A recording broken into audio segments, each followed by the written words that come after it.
এদিকে ধোঁয়াশা কিন্তু এখনো রয়ে গিয়েছে। পশ্চিমবঙ্গে এসআইআর পর্ব চলছে, আপনারা জানেন। বিবেচনাধীনের তালিকা, প্রথম সাপ্লিমেন্টারি লিস্ট গত পরশু মাঝরাত্রে বেরিয়েছে।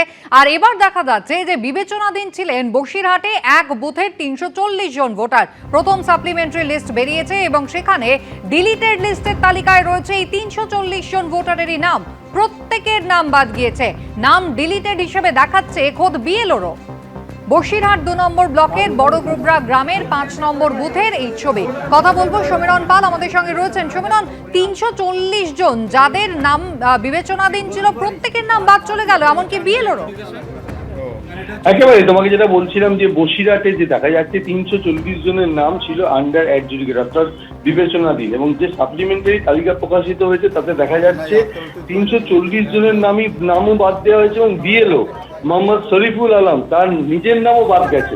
এই বাদ পড়া যে ভোটাররা রয়েছেন তাদের বাড়ির সামনে, বিএলওর বাড়ির সামনে গতকাল রাতে সদুত্তর না পেলে রাস্তার সামনে বিক্ষোভ দেখান, এবং বসিরহাট উত্তর বিধানসভা কেন্দ্রের বেগমপুর বিবিপুর গ্রাম পঞ্চায়েতের বড়গোবরা গ্রামের ৫ নম্বর বুথের এই ঘটনা।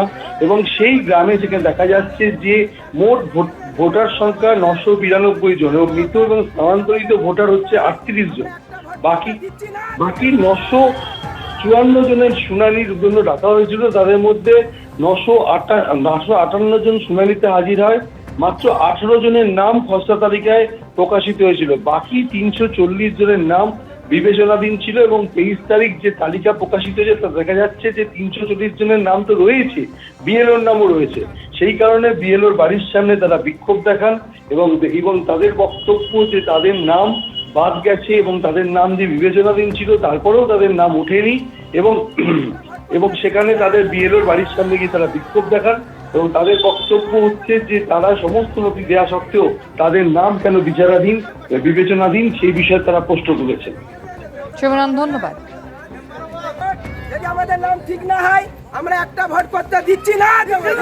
বাদ গেছে? হ্যাঁ, আমার নাম বাদ গিয়েছে। আমার কাগজপত্র সব জমা দেওয়ার পরে নাম ফেরত এসছে।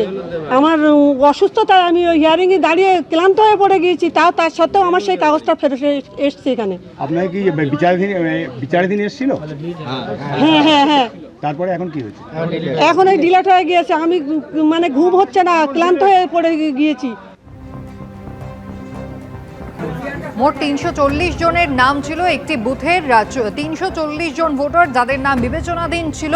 যে তালিকা সাপ্লিমেন্টারি লিস্ট প্রকাশিত হয়েছে দেখা গিয়েছে ৩৪০ জনের নামই বাদ গিয়েছে সেখানে, এমনকি বাদ গিয়েছে খোদ বিএলওর নাম।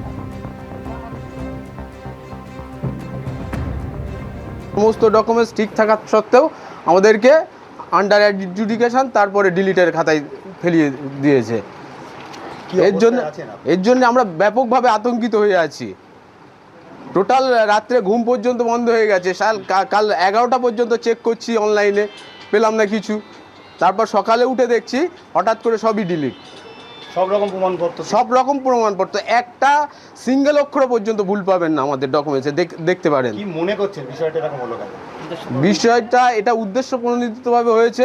আরও একটা বিষয় বলবো, আমাদের এখানে কিছু মাইনরিটি ভোট, হিন্দু ভোট ছিল, 5টা ভোট ছিল, সেই 5টাই খুঁটে রিকভার করে দিয়েছে। গতকাল রাত্রে পাবলিশ হয়েছে এবং সেটা আমার হাতে এসেছে আজকে সকালবেলা। সেখানে দেখি যে কজন হিয়ারিংয়ে গিয়েছিল সেই ৩৪০ জনই ডিলিট হয়ে গেছে।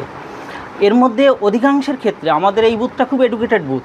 ৫ নম্বর বুথ ছোটো এরিয়া, কিন্তু হেড বেশি, ভোটার সংখ্যা অনেক।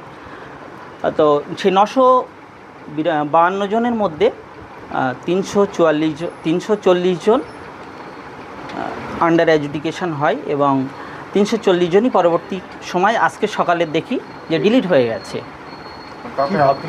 তার মধ্যে আমি নিজেও আছি। আমি নিজেও সার্ভিস করি, প্রাইমারি স্কুল শিক্ষক, সন্দেশখালী সার্কেল। এবং আমার পরিবারের অনেকেই আছেন যারা ২০০২ সালের ভোটার, তাদের ৪৮ জনকে ডিলিট করেছে। এবিপি আনন্দ, এগিয়ে থাকে, এগিয়ে রাখে।